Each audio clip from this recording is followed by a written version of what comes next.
Olá, turma, tudo bom? Vamos dando continuidade ao nosso assunto, né? Como vocês já sabem, é uma estruturação que está tendo que ocorrer por causa de toda a pandemia, né? Mas mesmo assim a gente não pode parar o nosso assunto. Consequentemente, então, a gente vai dando continuidade ao nosso assunto de primeiro ano, né? E eu vou fazer uma montagem aqui com o esquema para ficar mais fácil a visualização.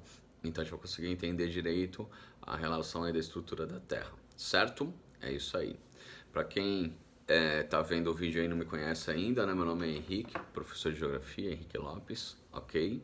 E para os meus alunos aí, para quem está sendo direcionado o vídeo mesmo, conto com vocês, então estou colocando esse material de apoio no sentido da gente conseguir dar um avanço, tá certo? Então é isso aí mesmo. Olha só, a primeira situação dessa aula vai ser relacionada à estrutura geológica da Terra, ok? Então, quando a gente entende o estudo da estrutura geológica, ele está relacionado a vários elementos. Entre eles, principalmente, a gente tem que ter uma noção de quando surgiu o universo e de quando surgiu o planeta Terra, certo? Então, esse é um ponto muito importante. Então, aí, pela ciência, a gente entende que o surgimento da Terra está relacionado a uma grande explosão, que ficou conhecida com o nome de Big Bang, tá certo? E, consequentemente, a gente vai ter o surgimento do universo aí entre 13 e 14 bilhões de anos, certo? Então esse é um elemento importante. Quando a gente pensa na estrutura da formação do planeta, a gente vai estar falando por volta de 4 bilhões e meio de anos. Então, ou seja, por 4 bilhões e meio de anos é que surgiu o planeta que a gente vive, o planeta Terra, certo? E todas as relações que ocorrem dentro do planeta são relacionadas a dois elementos. Então a gente tem que lembrar aí que se chama os elementos endógenos e os elementos exógenos, tá certo? Então esses dois elementos aí, eles são muito importantes. Os endógenos é o que acontece dentro da Terra. Então a gente tem aí a ação vulcânica e tem a questão tectônica também. E os agentes exógenos, eles são os agentes que estão acontecendo fora da Terra, né? Então você vai ter aí a ação da chuva, que pode ser a ação do rio também, né? Então o fator aí da movimentação do rio, a questão do oceano, todo esse processo aí envolve como um fator exógeno. Consequentemente, aí você tem também a estruturação do vento e o principal modificador de todos, que é o ser humano, certo? Então, nesse ponto é que eu quero que vocês fiquem bem atentos, certo? Então, ou seja, elementos da atmosfera, elementos aí da movimentação da água, eles são fatores que vão favorecer bastante a modificação do nosso relevo, ok? Quando a gente passa para o entendimento da estrutura interna da Terra, a gente precisa entender que existem duas classificações. Uma classificação que vai ser chamada de química e outra classificação que vai ser chamada de física, tá certo? Qual é a diferença dessas duas? Na classificação química, a gente vai ter a estruturação da Terra dividida entre a crosta terrestre, entre a relação aí do manto e do núcleo, certo? Então o núcleo ele é a parte mais profunda, você tem aí o manto que seria o intermediário e você tem aí a crosta que é onde a gente tem o contato com o continente, certo? Então esse ponto é importante aí. O que eu preciso que vocês entendam? A crosta ela vai ser dividida em duas também, então você vai ter a crosta continental e a crosta oceânica, certo? Bem tranquilo, a imagem mostra e fica bem mais fácil, certo?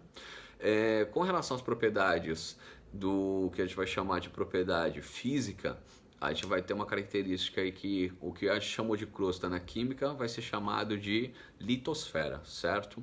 Então na litosfera que a gente tem o contato aí, que tem a realidade do nosso elemento principal, né? Que tem onde estão as atividades humanas, onde estão as transformações todas. Depois disso a gente vai ter uma outra camada chamada astenosfera. Posteriormente a gente vai ter uma outra camada chamada mesosfera e por último a endosfera, tá certo? Então essas são as propriedades físicas da Terra. e aí a gente continua tendo o avanço, né? O que que tem na composição da crosta? O que que a crosta terrestre compõe, né? Então ela vai ser uma parte aí de menor densidade, ou seja, mais estreita, tá certo? Ela vai ser formada aí por placas tectônicas, o que pode ser chamado também de litosfera. E ele vai ser o local onde vai ter as manifestações, principalmente dos processos erosivos e de questões aí também que vão ser consequências orogenéticas, ok? É nela que são as atividades humanas, como a gente já tinha falado anteriormente. Então a gente vai ter aí a relação da agricultura, da pesca e da mineração. E a espessura dela pode variar de 50 a 80 quilômetros, tá certo? Toda vez que a gente vai falando aí de 80 quilômetros de profundidade, isso aí é algo relativo, porque na verdade a gente não teve uma profundidade toda de pesquisas nisso. Então, ou seja, um homem não conseguiu chegar a esses 80 quilômetros, então é o que a gente acredita, certo? Legal. Então aí a divisão, como eu já tinha falado para vocês, ela vai ser de duas. Então você vai ter a crosta continental e a crosta oceânica. A crosta continental, ela é a parte emersa, que está acima dos oceanos. Então ela vai ser o que vai dar formação para os continentes e as ilhas, né? Então essa parte é mais importante. Que mais? Ela vai ser mais antiga, então ela tem uma idade aproximada aí de 3,5 bilhões de anos. E a composição dela vai ser formada por cial, certo? Silício e alumínio, tá ok? É isso aí. Já na crosta, na outra crosta, que vai ser a crosta oceânica, a gente vai ser onde estava a parte submersa, né? Então, ou seja, a porção marinha. E ela vai ser formada de cima, que vai ser silício e magnésio. Eu quero que vocês se liguem numa coisa, vocês estão vendo aí na imagem, que está escrito aí silício e magnésio, né? E o magnésio como Ma. Na verdade, na geografia, a gente vai chamar acima desse jeito mesmo. Se você estiver na composição química, o magnésio não vai ser Ma, tá certo? Mas aí na geografia a gente vai usar esse termo cima, tá bom? Fiquem ligados nisso que você pode causar uma dúvida aí mais pra frente. Composição do manto. O manto, então, ele vai estar situado entre os 300 quilômetros até uns 3.000 quilômetros de profundidade aproximadamente, tá certo?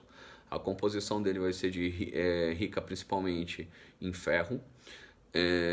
Ele vai ter um contato com o manto, a parte do manto superior vai ter contato com a crosta e o manto inferior ele vai ter contato com o núcleo, tá certo? Então eles fazem esses limites.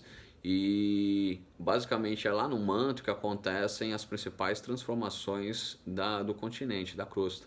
Então é lá que estão da origem aí as movimentações tectônicas e ações vulcânicas, certo? Então esse ponto é bem importante. E a questão do núcleo, a composição dele vai ser basicamente de ferro, ele vai ser a parte central da Terra, e aí vai ser dividido em dois também, você tem o núcleo interno e o núcleo externo.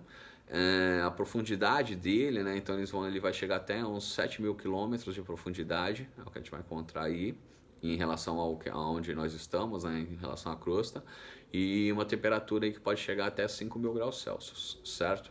Então essa é uma composiçãozinha aí que entende bacana.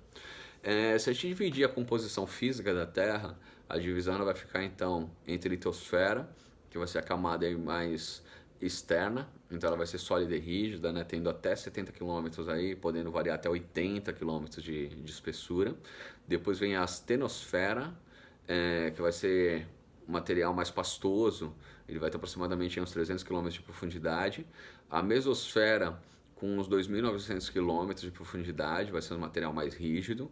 E a endosfera, que ela vai ser subdividida em duas partes, né, que vai ser a relação do núcleo. Então ele vai ser o núcleo externo, que ele vai ser líquido, e o núcleo interno, que ele vai ser sólido, ok? Então nessa composição aí. Agora vocês estão vendo uma imagem da tabela geológica, e toda vez que a gente faz os estudos relacionados à estrutura do continente, a relação aí de rochas, a gente tem que vincular e ter uma ideia nessa análise da tabela, tá certo? Então lá embaixo, por exemplo, ele começa lá no Arqueano, então esse Arqueano aí por volta de 4,5 bilhões de anos, né? Porque ele está vezes milhões ali. Aí depois vai chegando no mais próximo da gente. O mais próximo da gente é o Quaternário, tá certo? Então são essas relações aí que vocês têm que dar uma analisada legal na tabela para não ficar dúvidas. E chegando já ao final do que eu tenho para falar hoje para vocês, a gente tem que entender aí basicamente a estrutura geológica, certo? Então a estrutura geológica aí da litosfera, ela vai ter algumas relações importantes. Entre elas, principalmente a forma como ela foi composta, ok? Então a gente vai ter três elementos aí principais que vão ser destacados. Os crátons, que eles podem ser chamados também de escudos cristalinos ou de maciços, eles são tipos de solos mais antigos, e eles vão ter aí, consequentemente, a presença aí de material basáltico, né? Ou seja, de rochas magmáticas formadas através da relação de vulcões, isso há muito tempo atrás, e consequentemente então esses aí vão ter uma possibilidade de se encontrar principalmente minérios metálicos, tá certo? Aqui no Brasil a gente tem 36% do terreno do nosso território, ele é composto aí pelos escudos cristalinos, ok? Bacias sedimentares vão ser as que vão acumular os sedimentos, né? Então, ou seja, como os escudos cristalinos eles são mais antigos, consequentemente, então, eles estão sofrendo desgaste. E esse desgaste aí ele vai ser determinante para os sedimentos deles serem depositados em outros lugares. Então isso aí vai ser chamado de bacias sedimentares. São as partes mais baixas do terreno, onde acumulam sedimentos e consequentemente formam outras rochas, né? As rochas sedimentares elas têm uma idade de aproximadamente 560 milhões de anos, enquanto a gente está falando dos escudos cristalinos por volta de 3,5 bilhões, ok? E por último, nessa estrutura geológica aí, a gente destaca os dobramentos modernos. Então os dobramentos modernos aí são as cadeias de montanhas, né? Que era surgindo naquela era, na imagem anterior lá, relacionada à tabela geológica, na era Cenozoica. E isso dentro da geografia a gente vai chamar de algo recente. Então, peraí, professor, não entendi. Como assim algo recente? Cadeias de montanhas, dobramentos modernos, eles são coisas que aconteceram há pouco tempo dentro da geologia. Alguns, como por exemplo a Cordilheira dos Andes, a gente vai datar aí por volta de 65 milhões de anos, certo? Mas 65 milhões de anos na geologia é pouquíssimo tempo. Isso porque a gente está falando que o surgimento da Terra se deu por 4,5 bilhões, né? Então a gente consegue entender isso. Se a gente comparar aí a idade da Cordilheira dos Andes com a idade da Terra, comparar com uma pessoa de 60 anos, por exemplo, a gente vai perceber que é uma criança ainda, né? A estruturação toda da cadeia de montanhas da Cordilheira dos Andes, certo? Então por hoje é isso aí, galera. Espero que ele tenha sido útil, né? Proveitoso aí o que eu falei.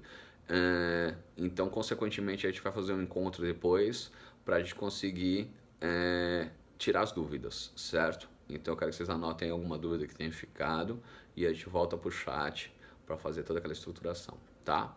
É isso aí, tchau, tchau e até a próxima.